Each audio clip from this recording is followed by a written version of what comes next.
Welcome back, everybody. It's been nothing but one-sided best of threes. Is that going to change? I hope so. Is Reynor going to win here? I hope so. What else do you hope for, Tasteless? Sorry, GuMiho. I don't know. I mean, we've been just tearing through these games. I got to say, Hero looking so dominant. He just jetted out of this group. Yeah, and remember how good Su looked against GuMiho just moments ago, and then Hero just obliterated him the same way that he obliterated Reynor. Reynor actually looking a little bit pensive maybe on stage right now. That was a tough opening match. Now going up against GuMiho, one of the hardest players to prepare against. This is the thing about GSLs. It's all about the prep, right? It's not just the format. It's the fact that the players are put in a position where they can really deep dive and research each other and try to get these really nuanced approaches to each other. It's what have made the Koreans historically the most dominant force in RTS games. And Reynor, he came out here. He put a lot of time in. He's been streaming a ton to get ready for this moment. He is in the worst position possible right now, as is GuMiho as well. One of these two players is about to be eliminated.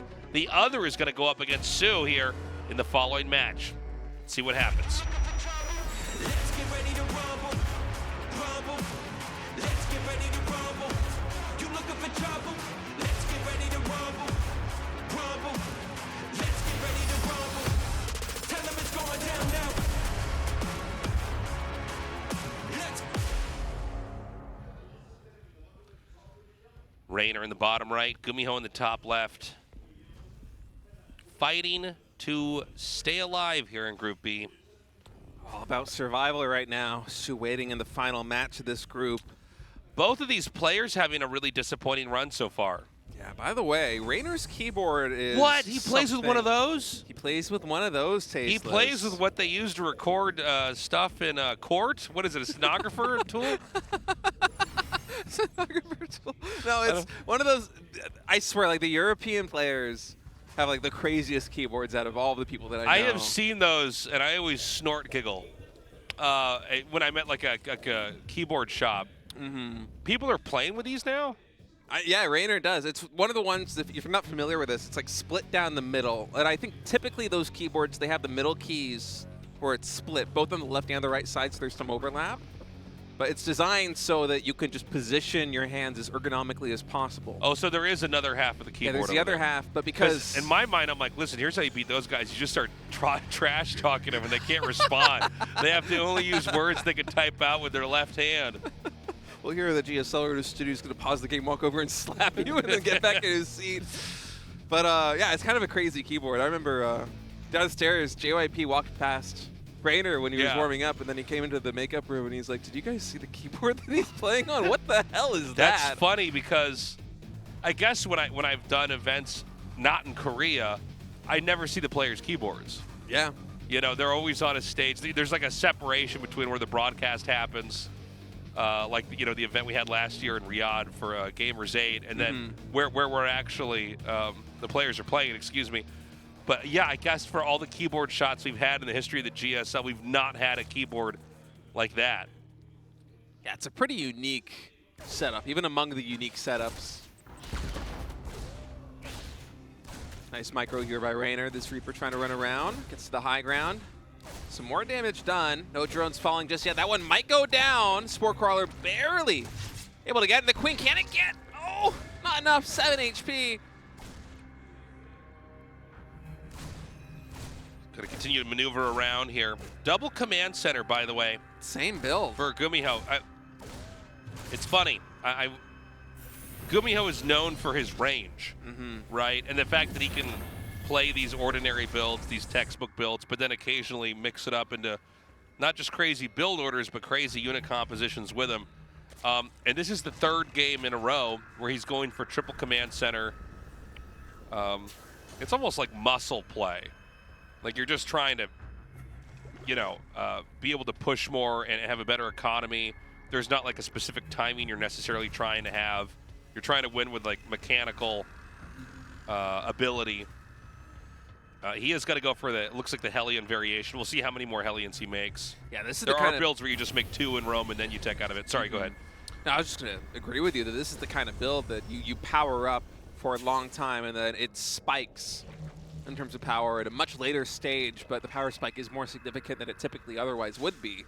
Now, Su, in his game against GuMiho, when GuMiho ran this build against him, was able to get a lot of damage done with counterattacks, so just small groups of lings. 4 to 6 lings coming into the natural expansion, coming into the third base in repeated attacks, while effectively parrying all the damage that GuMiho was getting done. And okay, now we do finally have a deviation.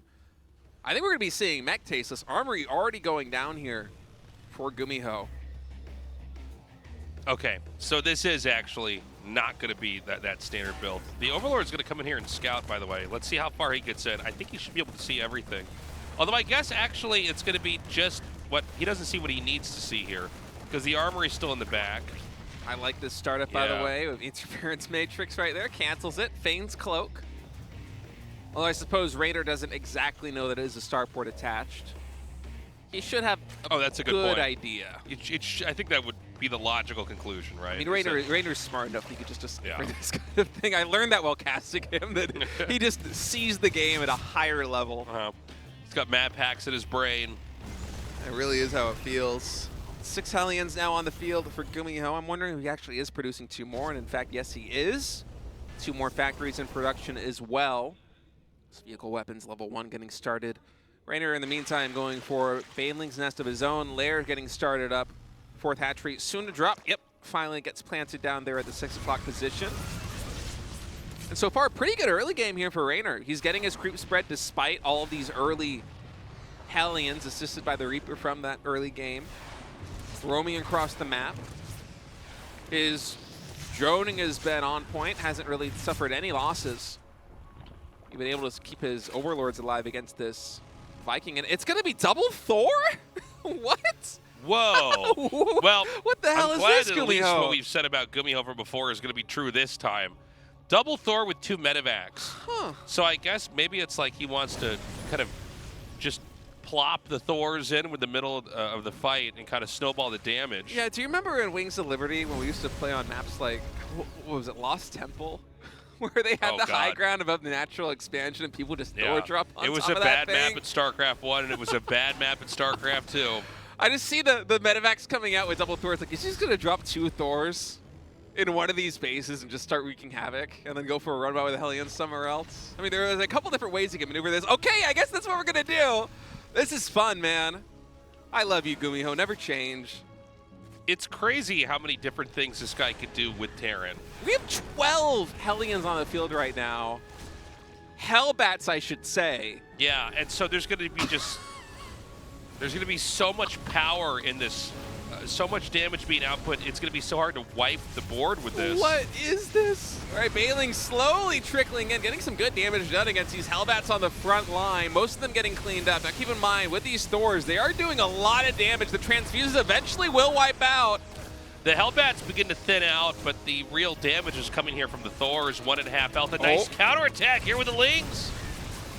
Nice counterattack, getting a lot of damage done there at the third base. Hellbats remaining alive, though. Actually, a fair number of them here, as the Thors are slowly whittling away at these Queens on the front line. Nice micro to pull that one back. Overlord's even getting taken out by the Viking as the Spore Crawler and Queen finally cleaned it up, but Reynor, yeah, he did get a lot of counter damage done, but with the trickling in of Lings, I think there might be some more sustain here for this damage by GuMiho. Now, smartly, Reynor is getting a lot of damage done on these medevacs because that is kind of like the second health bar of the Thor in this situation because you always want to keep that alive. Oh, he comes in with a Spore Crawler! The sneaky Spore comes in, gets one of the Hellbats! And then the Queens are able to dive. That means that eventually this should get cleaned up. Does he have enough injects? 2 tanks, what? I think we're slowly doing the tech switch here for GuMiho. All right, he does clean it up. That Spore Crawler coming in and getting 3 more shots off on the medevac, ensuring that the Thors cannot get away, was super clutch there by Reynor. Now, is Reynor actually out of the woods yet? I'm not so sure. This is kind of a funny ragtag mech comp. It's like 2 tanks, 2 Thors, Hellions, and Hellbats. But, you know, whenever you have these small squads out like this is a little bit reminiscent of the game where we saw the pushes that were a little bit too small previously. You know, the tanks having nothing to cover here. It just seems like GuMiho keeps overextending. He's not really building up. He just keeps pushing after the fight is lost. I don't mind this too much, though. These Thors should not get traded out. They should just pick off these Queens, pick off these Ravagers, yeah, and but then the retreat. tank's going down here. That's a bad sign because this means the action can seesaw back to the Terran side. A lot of times, Terrans are just totally reliant on siege tanks to kind of hold your ground on your side. Otherwise, you just get pelted with too much damage, especially from Ravagers. Cyclone Speed now getting research as well, I believe, here by GuMiho, so... Huh. More siege tanks in production, another command center underway. And as it is right now, the game I think is going to reach this brief period of quiet. Reynor got a lot of counter damage done there on GuMiho. Took down a fair number of SAVs, but GuMiho with this really fast early third command center and now fourth command center getting planted here with another one underway. It's still sitting happily at 81 workers in total. Reynor filling out his tech tree. No Spore Crawler here, so a little bit annoying for Reynor to deal with this. Yeah, not bad by GuMiho here. Oh, there is one. Yeah, shimmy's over here.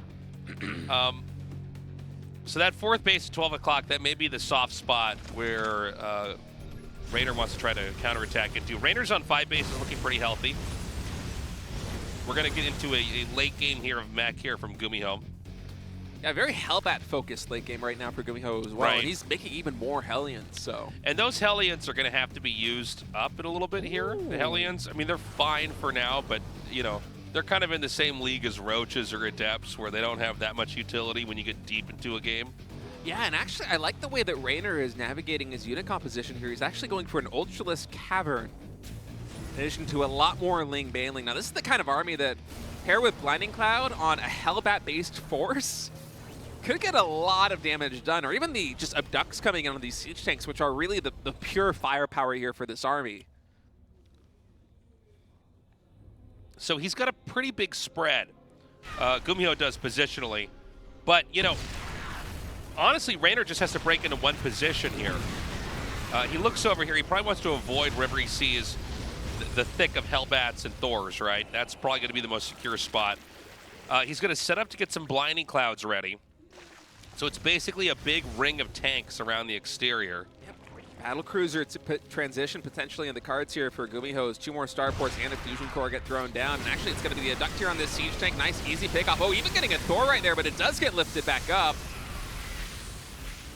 Some nice micro there on both sides, chipping away at each other's armies. And this is a hard position for Reynor to breach with these siege tanks up on the high ground when this choke. Another tank is picked off here. He's going to pull in these Thors. He's getting so much value. Big pickups there. To recover that last Thor, it's going to be sent back to be repaired. I love this little dance that we're seeing between like the Thors getting abducted and then getting lifted back I know. up by The the Medivac Medivacs. boosts in there and picks it back up. Plucks it out of the group. It's a fun little mini game you don't get to see too often here in TVZ. So that starport tech with the add-ons here for battlecruisers is being developed. He'll swap out the supply lost from the tanks that are scooped out, or Thors or whatever else Zerg can get their hands on, and then replace that with battlecruisers. We see Yamato cannon is being upgraded.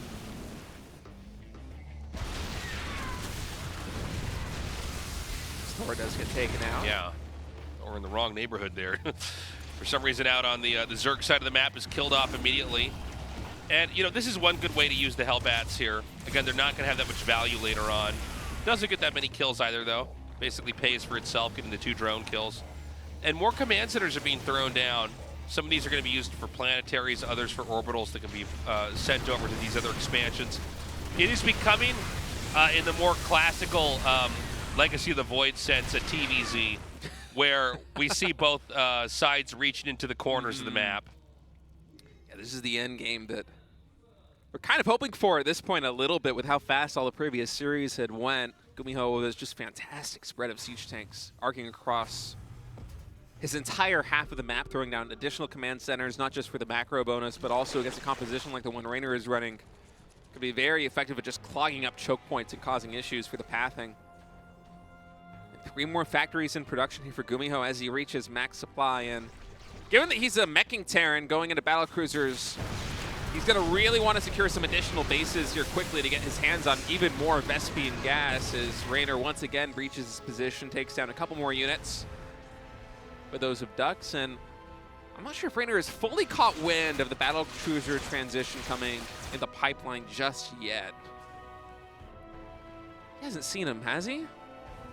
I don't think so. I mean, I don't know if you have to see it to know, right? I think that the tech switch is one of these it's not an inevitability, but it's certainly a high possibility, right? Yeah, if he hasn't seen it, he does have an idea. 6 Disruptors in production right now should help a little bit. Yeah, chasing these BCs down. They're not going to try and push into this position. Bile's going down to that siege tank, able to take it out. So the battle cruisers are going to cruise through this area at the bottom, start to do a lot of damage onto this hatchery here. And I mean, for now, there's not a whole lot that can be done here for Reynor. It's basically going to be a kill on the hatch, and it's going to go unpunished. It's not a trade in any sense, just a free kill. Oh, Hellbat drop at the top right, only going for the hatchery right now. Guys, come on, move down a little bit into that mineral line, and oh, big engagement out here in the middle, actually. Those Thors luckily getting picked up there by those medevacs. That could have been dangerous. These SCVs now going to come in and trade out their lives. GuMiho with all these command centers now finally set up and actually transition from a more heavily SCV-based economy into a mule-based one, and a little bit of a scrappy engagement here. It loses 1 battlecruiser. There's just so much action happening here on the map. This BC on very low HP as well. It does seem like positionally GuMiho can kind of stay fortified and be safe and just keep punishing these bases on the edge. I just saw 14 infestors in production, Tasteless. Oh, wow. I think Reynor might be going for mass neural. Yeah, 14 infestors is a ludicrous number of infestors. Well, this means that it's going to come down to his execution in one big fight. He's going to have to try to snag every unit he can and then trade out perfectly. But it's a smart way to play it. Yeah, especially against this composition that GuMiho is going for. I mean, he does have a good number of Hellions and Hellbats on the field, but besides that, his comp, you know, disregarding the 5 siege tanks, it is Thor battlecruiser. Those are some pretty high value targets for Neural Parasite, am I right? So yeah, well, I mean, it's nothing but big clunky units, right? That do high damage. So, he's gonna run by here. Yeah, run by, gonna get a couple more drones. I think those double scans might have actually spotted the infestors as well. I'm not sure. It does seem like this is an attack you've got to spring on them, right? Yeah, the more ready they are, the more they will just disengage. I think GuMiho knows. He's starting Raven production now. He does not want to get caught off guard. Smart move. Well, I mean, this hatchery at the top right has been picked off. It's hard for Reynor to get out of his quadrant of the map. We can see tanks getting sent out here. He needs a supply rotated into something more efficient. He's going to send SCVs out on the map here as well. Really a crazy army composition that GuMiho is running. I know it's mech, but just the number of Thors and BCs on the map at this moment. The BCs basically take up the entire screen. Is that like 8 or 9 battlecruisers just roaming around the map denying bases? It's funny because just the fact that they have to stretch out on either side to expand means it's not too far for Terran to go anywhere to take that out. Now, we just saw that the top center base is going to mine out, which means there's not actually that much more for resources for Terran here either. And he's content, or has been up until this point, just to kind of sit down and make sure that him and Reynor are staying on the same bases, because as the meching Terran, you do not want to overextend, because that is oftentimes how the dominoes start falling, where one side of your defense collapses and then you have to overcompensate, you become weaker on the other side, and then it snowballs from there. So GuMiho actually been playing this very patiently, very slowly, but now at last, as he works his way down to a 51 SCV count, has amassed really one of the strongest possible armies you can make in StarCraft 2, and that's not even the final form. We have 5 more Thors rallying in to join them. So we got to watch this attack. Like, when this fight happens, it's going to be pivotal. There are almost no more resources for GuMiho. That's how quickly he's just consumed most of the map. Reynor should be uncomfortable as well. The thing is, he has enough that he can keep replanting hatcheries and harvesting the resources there. This base at the top right is the most important location on the map. GuMiho expanding now into the top right. The store will get picked off by the Lings. left to its lonesome, and a couple of Brood Lords actually in production there. And God, I wish we had a shot of how many mules just landed on that mineral line. Okay, 14 mules in total on the board. You can see why GuMiho has been so willing to go down to a worker count almost sub 50 as he's sending even more SCVs out at this moment. I mean, that is Just crazy. 3,600 minerals a minute for a moment there. Okay, he's got like a pretty good place to launch attacks from with those spores over there. The battle cruisers are going to move through the bottom. I don't know if Zerg wants to go back and defend this or then just try to attack at the very top right because there's going to be a unit imbalance and basically sack this base down here. We're not showing it on camera, but there's an attack in the north that's super important. Here we go. That's hitting right over here, and it's going to take this out. Oh, and GuMiho almost going for a base trade. He's just navigating his way down south. Okay, so the question is going to be, like, first of all, the battle cruisers can get out if they get cornered, but it's the infestors and the Thors that we got to watch for. Yeah, the infestors, they're getting really close. Oh man, what a clutch scan right there by GuMiho. Yeah, that was so good. That's a situation where you don't drop that scan, you might just outright lose the game. 100%. Imagining all these BCs just getting knurled and then Yamatoing each other could be chaos with a corruptor count as high as it is. 16 corruptors in total on the field.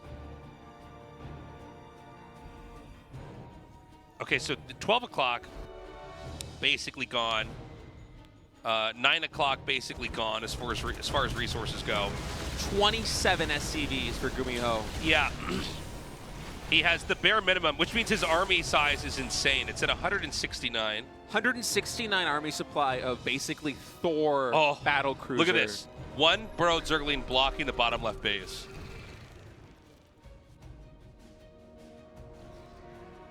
So Reynor knows he has to do this engagement perfectly. I've seen him do this a couple times. He's actually specifically really good at this stuff, where he has a bunch of infestors and he has to chain together a bunch of neural parasites and then target stuff down. Spellcaster micro is some of the best in the world. I think him and Reynor are absolutely... Yeah. Him, Reynor, and Dark are the three best Zergs in the world. Yeah. And microing an army which is surprisingly clumsy to micro. It is very difficult with all these spellcasters where you need to pop off the abducts, you need to get the neural parasites off very quickly. Otherwise, I mean, you have no staying power, right? You have to make the abilities work.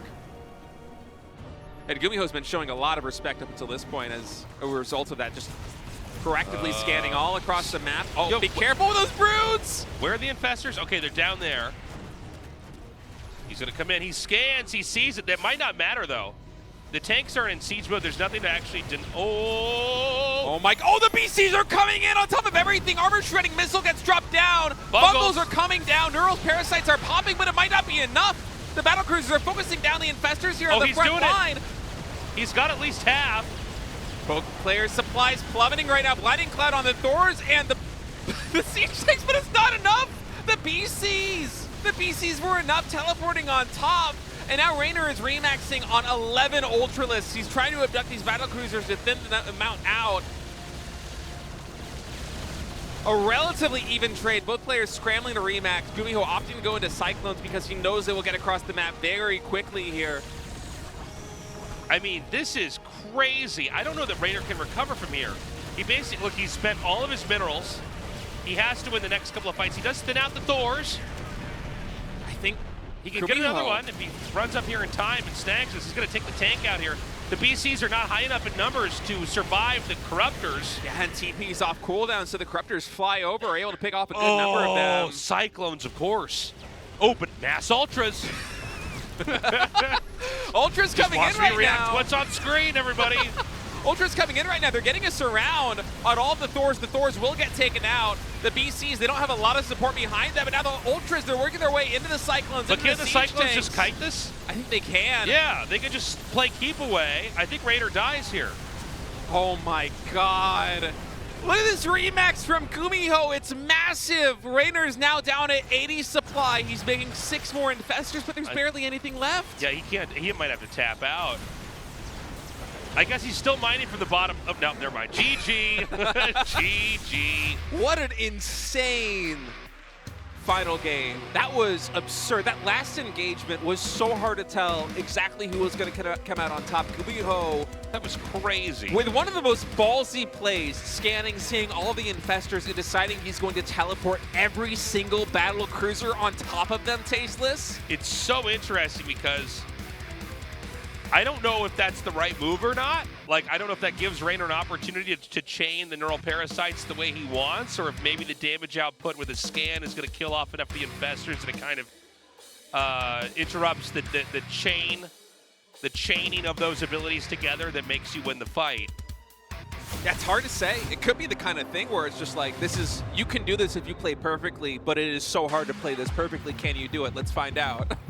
And GuMiho just tests him there. That was wild. Guys, Reynor, if he loses one more game, he will be eliminated from the GSL. The Foreigner Hope needs to come back right here, right now. GuMiho with, again, an approach of his own here. Hellbat, Thor push in the mid-game into turtled up battlecruisers for the win. Reynor looking stressed. Let's see if he can pull it back here, down 1-0 against GuMiho, fighting for his tournament life on Site Delta.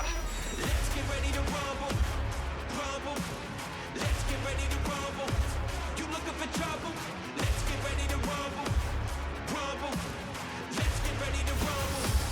Tell them it's going down now. Let's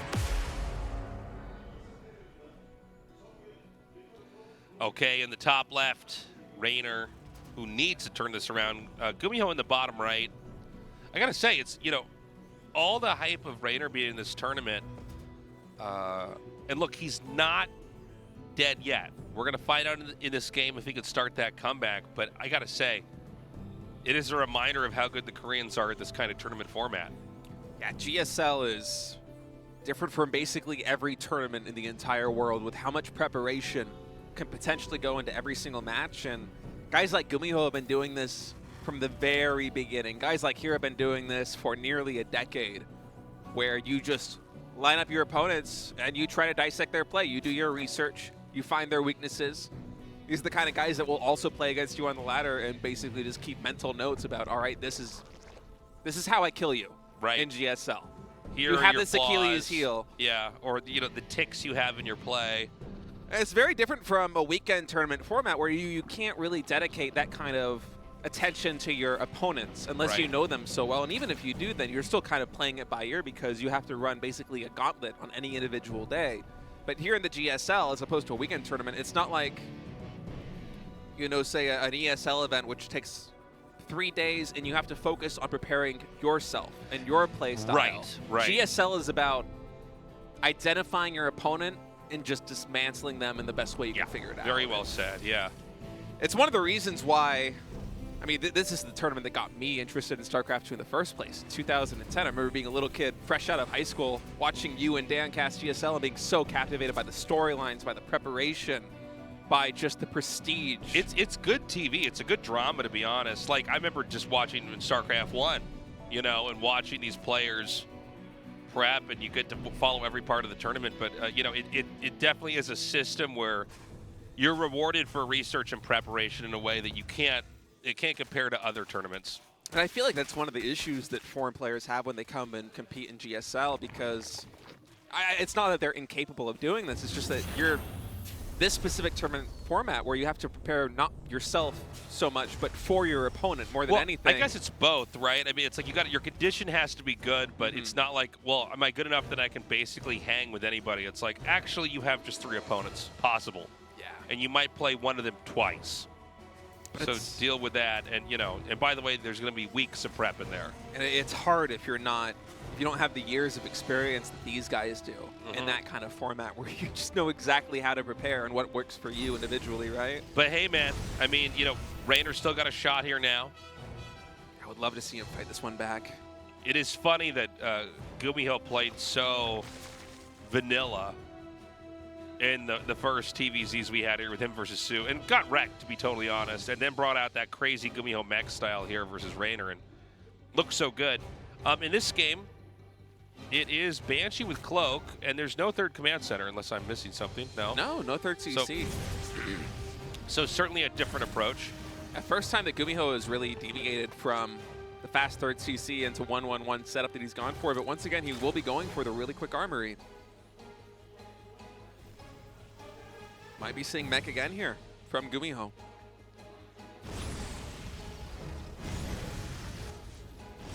It's going to be a different type of mech here instead of the quick third base here and trying to turtle up from there. Hellions roaming around. Let's not forget, you know, the memory of those. Oh, wow, he's going to get a Raven right away here. Yeah, it's Banshee into Raven with Cloak. Kind of an interesting setup. I wonder what the game plan is with this. Huh. Usually don't see a Raven mixed in this early. No, not at all. That's very different, actually. He's going to come in and he's going for these. Whoa, what? Okay, so he went right in there, did damage to those queens, then morphed into Hellbats. He's got the Banshee here. Oh, man. That's some big damage. Rage is an Overseer right now to spot this Banshee, so it's just wailing on these queens. The Hellbats clean up all the Zerglings. Hold on a second, Tasteless. Oh, my God. How far is this going to go? The Hellbats, some of them are pretty bruised. The drones are going to be in the back. It looks like the Hellbats want to try to force their way up the ramp. The Banshee's still doing tons of damage. Yeah, the queens, it's some really nice stutter step micro right now from Reynor, but there still is no answer. The lair is only halfway done. The Cloak Banshee hasn't run into a Spore Crawler yet. Oh my God, there's so many queens killed here. Yeah, but I mean, the micro from Reynor has been really on point so far. This has been a tough hold. A lot of queens going down. Spore Crawler here is stationed at the third base, but GuMiho just barely able to find the angle where he can deny that mineral line. Command center going down on the low ground here. Oh, that was a scary moment there for Reynor. I mean, that was a lot of queens that were beaten up there. He never really got to the drones. No, only got a few of them, but still the damage that he sustained. Watch, this Hellbat's going to turn into a Baneling. He's going to sit there until Blue Flame's done and then walk into the mineral line. Oh, he tries no, you revealed yourself. Yeah, he tried to hide it even more. I think walk kind of funny, don't they? Yeah, Never really noticed they that. They kind of walk like they're on high heels or something. Yeah, they do. It's like they're wearing little cycling shoes. Yeah. It's me every weekend they've trying got to walk ice around skates the on, but there's no ice on the map. So. All right, more Hellbats coming in here on the right side, but I think Reynor's, he's gotten pretty wise about all this. His defense has been on point thus far. It was a bit of a hiccup in the early game, and this is what the Raven's for. Okay, it's for just clearing creep. I like this move. I thought it was like for an auto turret later or something like that. After the drones were damaged, but I guess this makes sense. You can bank up all your what would have been scans and use them for mules instead. Yeah, I was kind of scratching my head about that. I was thinking maybe you reactor at like 2 Cyclones and then you do the Hellbat push with the Cyclones and armor shredding missile or something on the Queens, but no, it makes a lot more sense to go just for the denial there after a little bit of a timing push. And actually we have 2 speed overlords morphing into drop overlords right now. Reynor is getting ready to levy some pressure of his own. He's only on 59 drones. And he might go for a big counterplay over here. He's got queens in the overlords. He may send these across the map. He's going to have to deal with this initial attack here first, but this is basically going to be... Oh, he spots him. Okay, yeah. He sees at least one, but he should know there's another one in there. And this is the kind of push that has the potential to get a lot of damage done. Okay, he's throwing out auto turrets to create interference so that it's hard to travel and meet the rest of the queens over here now. He's going to drop.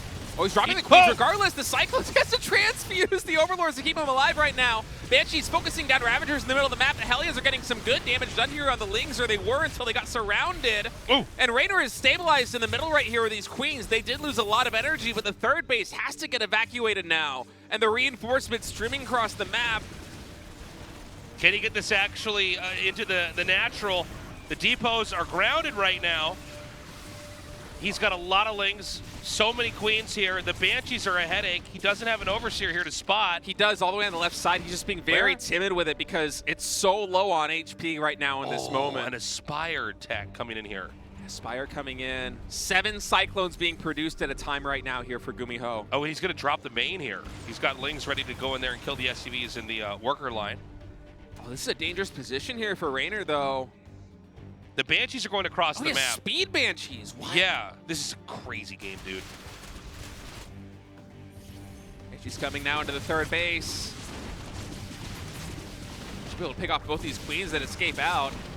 Yeah, he's doing a pretty good job of keeping these Banshees alive. Yeah. It's kind of wild. An overextension there. Only 2 Banshees left. What happened to that drop? We're still not getting a shot of this. I think the main is getting torn apart. Yeah, the Lings have dropped in the main base. SCV is only just now falling. GuMiho repositioning into the third. The linear third here at the 3 o'clock position. Is eventually, these Banshees will get cleaned up. Oh, man, they're so quick. One of them able to get away. And Reynor's been baking a lot of gas. He's going to have a lot of mutas in a second here. And I don't know if the Terran's psychologically ready for this. I mean, Cyclones could be fine at dealing with this. It's hard to say. I'm not super familiar with Cyclone after the second patch of the Cyclone, how that really fares the battle and what this looks like. Yeah, I don't have a really good gauge for the strength of this unit, but this composition is looking pretty good here for GuMiho. Unless Reynor's able to get this around and stop this army in its tracks. I mean, that's so many Hellbats, Tasteless. Yeah, it's a lot. There's no way to really kind of surround it and just kind of force it down, right? He's going to keep using... Oh, gosh, I don't know if the mutas can actually help the way... Well, hold on a second. He's going to come in here from behind with these Lings. There's not that many Hellbats left here. That's a pretty good Lynx around. Weren't able to kill enough Cyclones, but did get a lot of damage done on them. They are badly bruised. The mutas are going in here for a counterattack here, so they're actually making a beeline to the main. Yeah, that's a smart move, I think. They really don't do that well in this head-on engagement against these Cyclones. The Roach Ravagers should be able to stabilize, but at the same time, Reynor is bleeding out a lot of Queens, a lot of Roaches. I mean, the Cyclones are getting smaller in numbers here. Oh, some Queens overextend here. He drops 2. I mean, this game is completely hectic.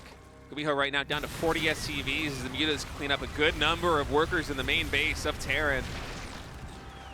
And GuMiho's army at this stage is basically pure Cyclone. He's got 17 Cyclones on the map, producing them 5 at a time, trying to trickle in a couple of Hellions, a couple of Banshees to assist. He's killed 14 SCVs. He's going for more over here at the natural. A lot of damaged SCVs over at this base. Keep in mind the Cyclones, they might be able to defend the mutas, but they can't reinforce the attack. So Reynor seems to stabilize here. Yeah, and the composition that GuMiho's running is quite mineral intensive too. And you know, it's only a couple hundred minerals to throw down the missile turrets, but at this stage of the game, with this game as chaotic as it has been, that feels very expensive. GuMiho just wants to keep pumping all these Cyclones out so that he can stay alive, and maybe he will be able to. He's got to be careful getting this deep into this, because the Cyclones are probably the best unit for kiting, getting away, getting back in and out. But they're so bruised, Tasteless. These low HP Cyclones in the front just getting whittled away at. Oh, that was some clutch bile, too. Ooh, he's going to come here from the side. Oh, I think Reynor might have just barely done it. Ling's even coming in on the south side, sandwiching the Cyclones a little bit here as the Ravagers stutter step forward. I mean, there's just barely enough Cyclones that this is a moment where GuMiho will survive, at least for now. Worker count is, what, it's about a little bit over 10 here in the lead for Reynor. Reynor on 4 bases to GuMiho's 3. Although GuMiho does have a 4th command center in the main base, so he should be able to rebuild those SCVs really quickly. And man, what a crazy game. We have another drop Overlord in production here. Plenty more mules here landing. For a second, it almost looked like the game was about to end. It almost looked like Reynor just had enough. It was very close. One of the benefits of Cyclone Mech, though, is how quickly it's able to re-max. The reinforcements, not only do they move quickly, but they train quickly out of those reactor factories. And GuMiho, for the first time in a long time, actually getting a little bit of a mineral bank, and I think it's him kind of deciding, almost like a Zerg, what units he really wants to make of the situation. As there was some idle time there on his factories for a moment. Eventually he settles on building a couple of siege tanks, a couple of Hellions to assist the Cyclones here on the ground.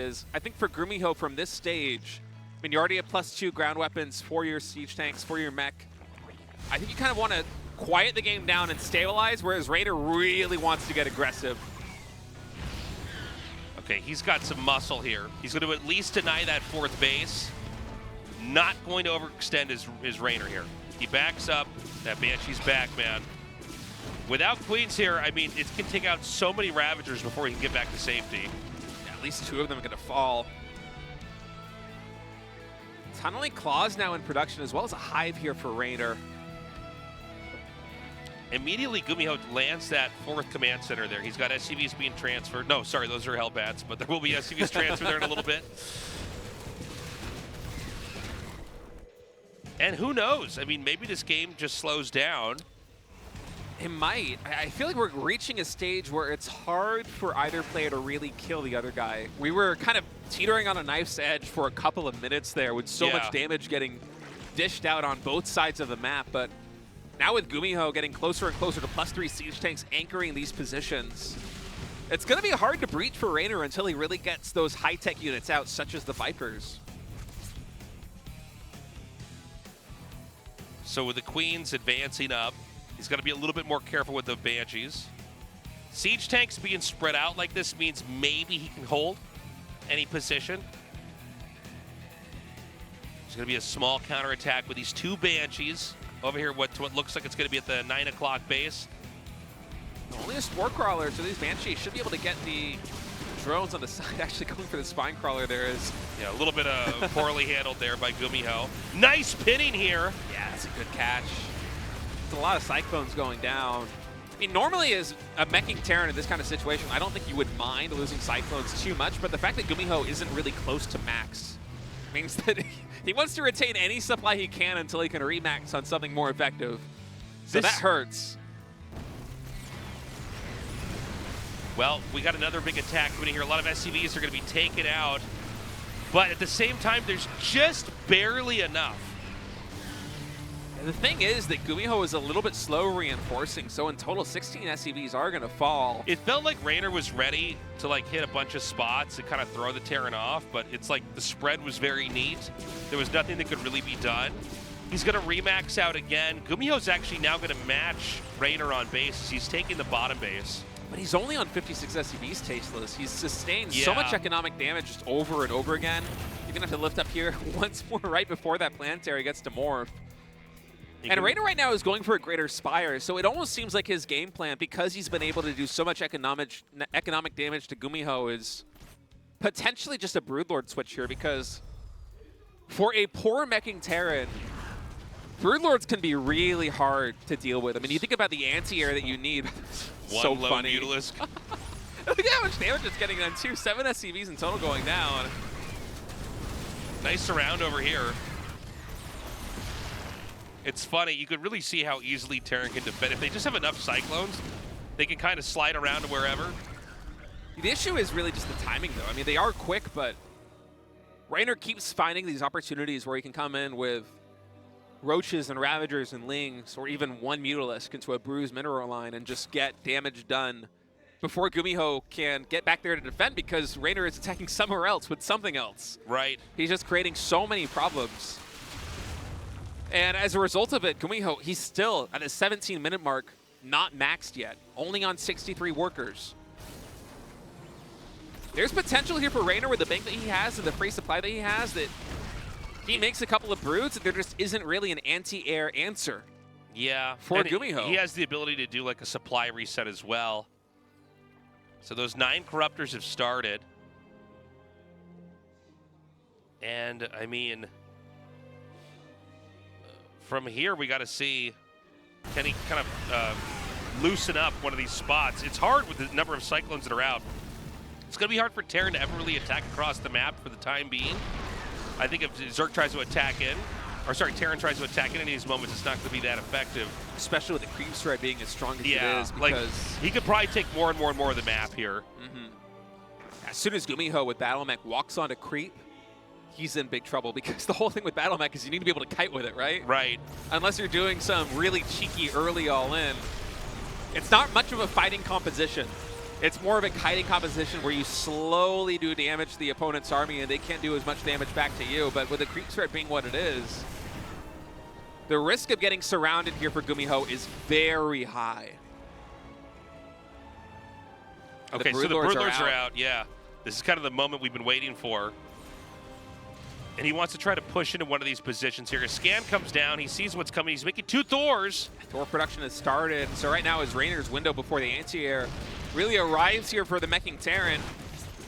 I feel like there's this, the window is large here for Reynor, in my opinion. I think there's a big opportunity to get a ton of damage done. And GuMiho recognizes he's actually going for a base trade. Look at this. Battle Mech on the north side and on the west side, about to hit the 12 o'clock and the 9 o'clock positions on the map.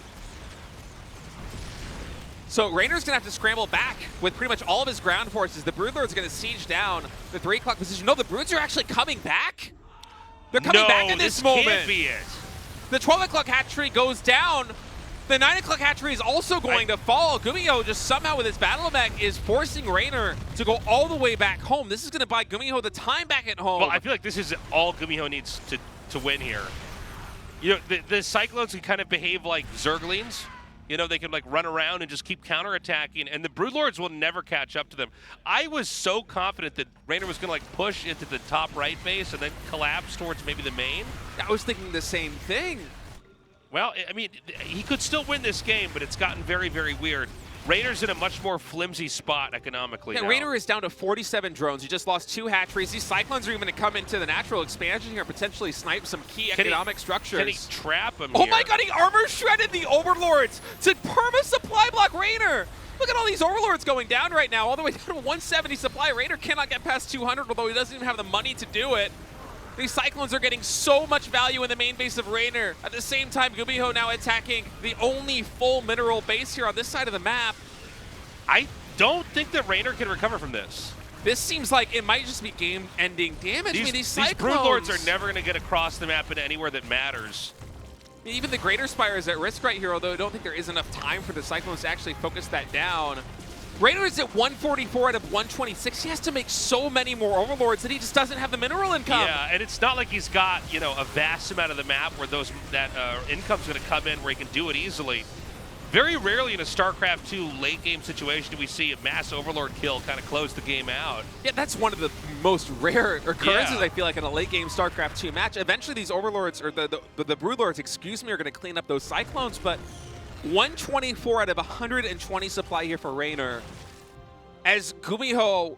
See Reynor rubbing his hand through his hair. Yeah, I think he knows it's hard to imagine a situation where he can recover from this. Terran's got just too much of the map now.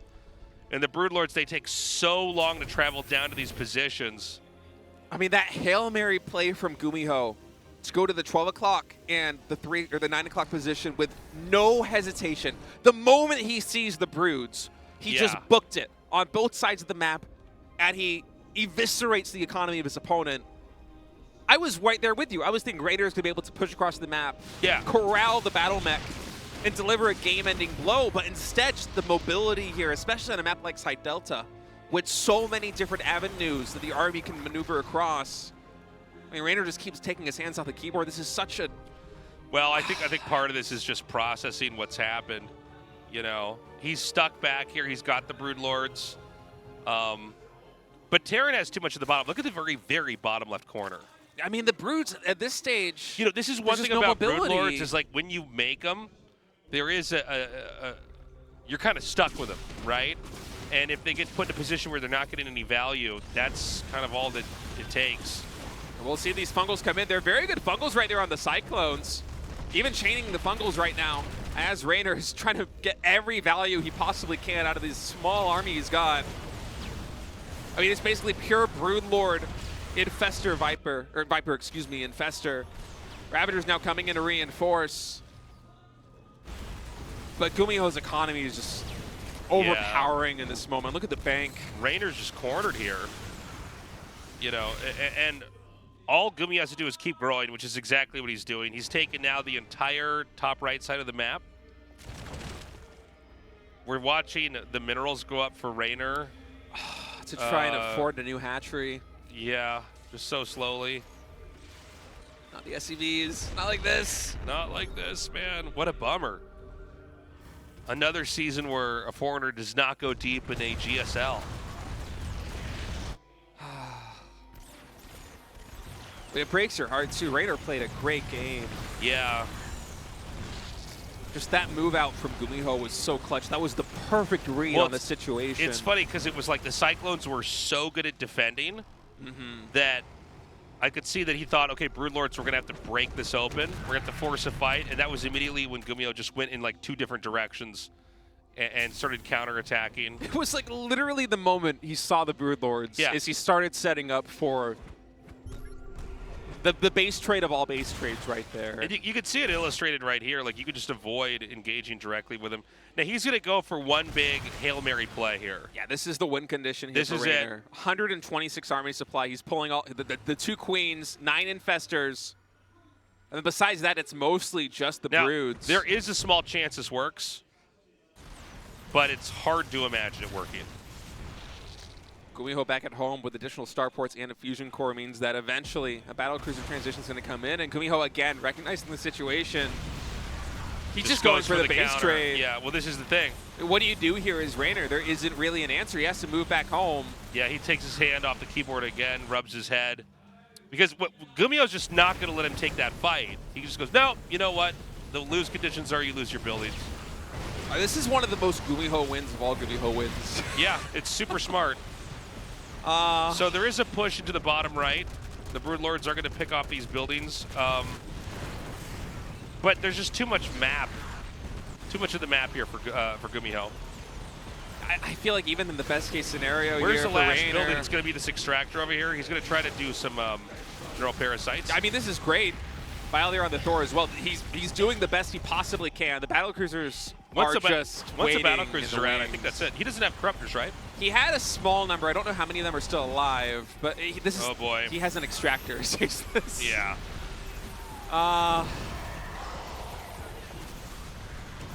Well, this is where our story ends, guys, for Reynor. GG, that's it. GuMiho going to go to that final match versus Sue.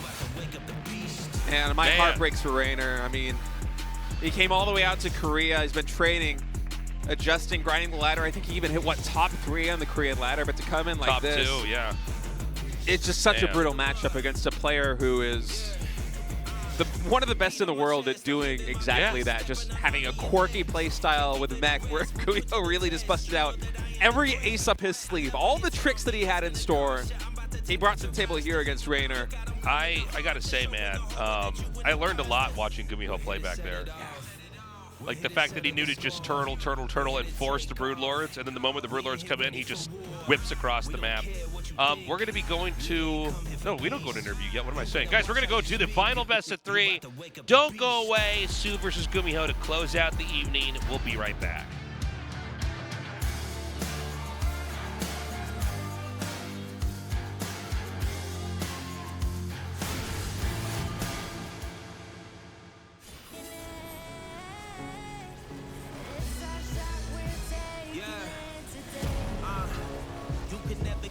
This handle all these changes coming like invasions. Yeah, look at all these faces. I guess we just contagious. Tell my mom we made it. We made it. Look at all these places. Look at all these stages. Raising up these wages. Yeah, this one is for the ages. All for the taking. History in the making. Yeah, you know we on our way. Know that they were monumental. Go ahead and save the day. Cause the come gonna come true.